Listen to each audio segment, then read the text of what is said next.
আরে রাম, আগে রাম ভক্ত হনুমান বলুন। এটা কি মাস রে? আগে 1.5 মাস। সারা রাত কোকিল ডাকে আর বুকের ভেতরটা একবারে শুনশান হয়ে যায়।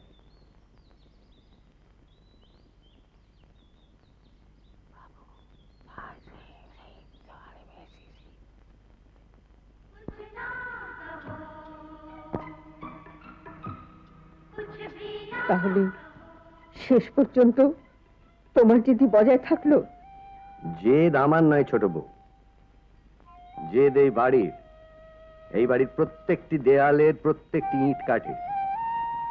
এ বাড়ির কি ছিল আর কি ছিল না তা তো তুমি জানো ছোট বউ। আমি সব জানি, সব চিনি। এই নাট মন্দিরের মা দুর্গার প্রতিমাটা চিনি, বুঝি, কিন্তু তুমি বোঝো না। তাই আমার সোনার প্রতিমাকে তুমি অসময় বিসর্জন দিচ্ছ গো।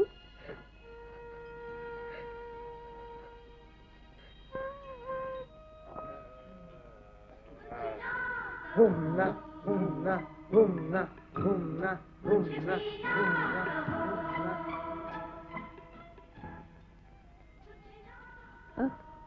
ওর কোনো দোষ নাই বাবু, ও পালকিতে উঠতে চায়নি। প্রতিমায় ওকে সাজিয়ে গুছিয়ে আমায় বললেন পালকিতে ওকে তুলে দিয়ে বান্দা, নইলে আমার মান থাকবে না। তাই আমি ওকে সাজিয়ে গুছিয়ে পালকিতে উঠিয়ে দিয়েছিলাম গিন্নিমার মান রাখবার জন্য।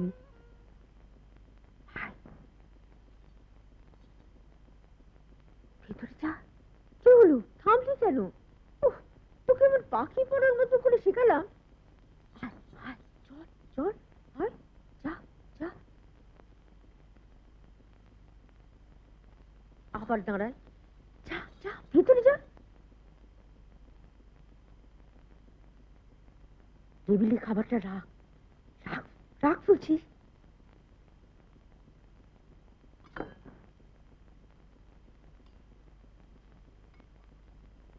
তোমাকে কি আমি কিছু দিয়ে এ বাড়ি থেকে তাড়াতে পারবো না? না, পারবে না। কে তোমাকে এখানে এত সব খাবার দাবার আনতে বলেছে? আমি বলেছি। সারাটা দিন ধরে খাটাখাটি করে বৌমা তোমার জন্য এত পদ রান্না করেছে, নিজে দাঁড়িয়ে থেকে তোমাকে খাওয়াবে বলে। না, খাবো না। অজাত কুজাতের হাতে আমি খাই না। খেতেই হবে। এখানে কেন? ও এখানে থাকবে তাই, ওর জন্ম জন্মান্তরের অধিকার তাই। বেশি বাড়াবাড়ি করলে পালকি সাজিয়ে বাপের বাড়ি পাঠিয়ে দেবো। বাপের বাড়িতে বড্ড মশা। ওফ, এই যাও যাও যাও, এখান থেকে সমস্ত তুলে নিয়ে চলে যাও। না, তুলবি না। মুখের খাবার মুখের সামনেই থাকবে। আর আর তুমি বা ওরকম অসাক্ষাতে পেছনে দাঁড়িয়ে ভূতের মতন কথা বলছো কেন? আমি ভূত নই, পেতনি। না না, এ আমার একদম পছন্দ নয়। এই আমি বলছি, এসব আমার ভালো লাগে না। এ রাম, রাম যা, তোর খাবারগুলো তুলে নিয়ে যা, যা।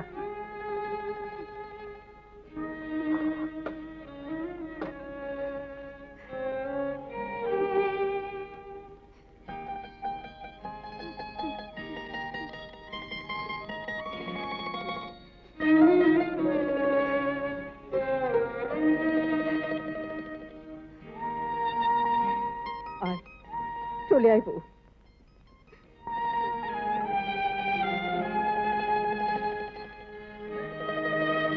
পাথরে এতক্ষণ মাথা খুললে ফুল ফুটত, কিন্তু ওর পায়ে মাথা খুলে কিছু লাভ নেই। লাভ শুধু ফুল আর ফুলের কাঁটা।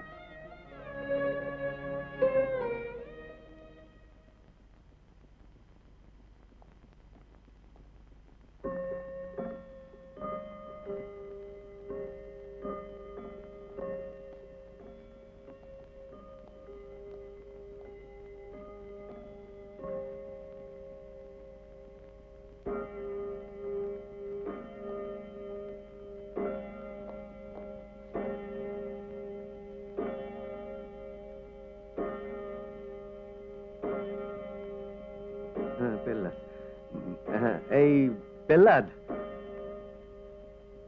পেল্লাদ, পেল্লাদ,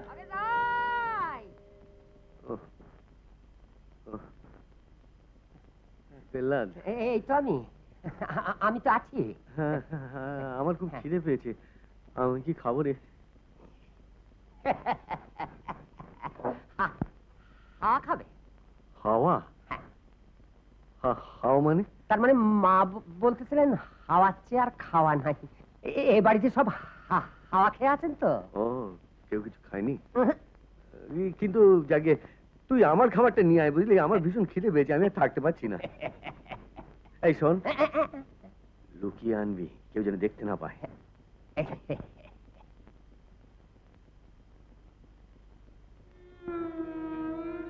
অনেক রাত হলো, একটু কিছু মুখে দে মা। জেদ করিস না, একটু কিছু খেয়ে নেই। আমার তো উপোস করা অভ্যেস আছে।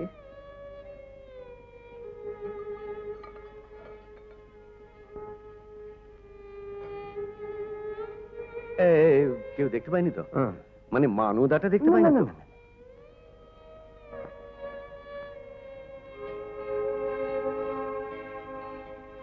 ও, রান্না নয় তো, অমৃত একেবারে। খুব ভালো খেলাম। তার আবার দরকার কি? থাক থাক, না রাঁধুনি হিসেবে রইল। হ্যাঁ, ক্ষতি কি? ক্ষতি কি? তবে হ্যাঁ, তোর উপরে দায়িত্ব রইল বড় খোকার সঙ্গে যেন একদম মেলামেশা না করে। আমি 1 মাসের মধ্যে অপূর্বর অন্য জায়গায় বিয়ে দেবো, আমার সব ঠিকঠাক করা আছে। আরে ছোট বউ কোথা রে? কি বলতে চাইছি বুঝলে? তোমার তো খালি হেয়ালি, তুমি তো এক কথার লোক নও। ইয়াস, কুমোর পাড়ার গরুর গাড়িতে গিয়ে এ বাড়ির একটা বলদ একটা কলসি হাঁড়ির মতো বোবা হাবা মেয়েকে নিয়ে এলো বিয়ে করে। কি রাইট? রাইট। অলরাইট, তার মানে সম্পত্তির আরেকটা ভাগিদার। আজ বাদে কাল বাচ্চা কাচ্চা হবে, তার মানে জমিয়ে বসতে যায়, মানে পার্মানেন্ট সেটেলমেন্ট। হ্যাঁ বুঝলাম। তারপর? তারপর মেন গাড়ি চালাবো তো আমি, বংশীবদন মজুমদার। স্টিয়ারিং তো আমার হাতে, সঙ্গে তুমি থাকবে ভাগ্নে মদন, মাই ডিয়ার ভাগ্নে। ইয়েস শকুনি মামা। খেয়ালিটা মিলল? হ্যাঁ মিলল। তাই বলছিলাম নো টাইম, খুব তাড়াতাড়ি আমাদের গুছিয়ে নিতে হবে। মানে সময় আছে, তবে তাও খানিক। তাই বলছিলাম যে না থাক, দাও আমার সবেধার নীলমণি, এক পাত্র দাও।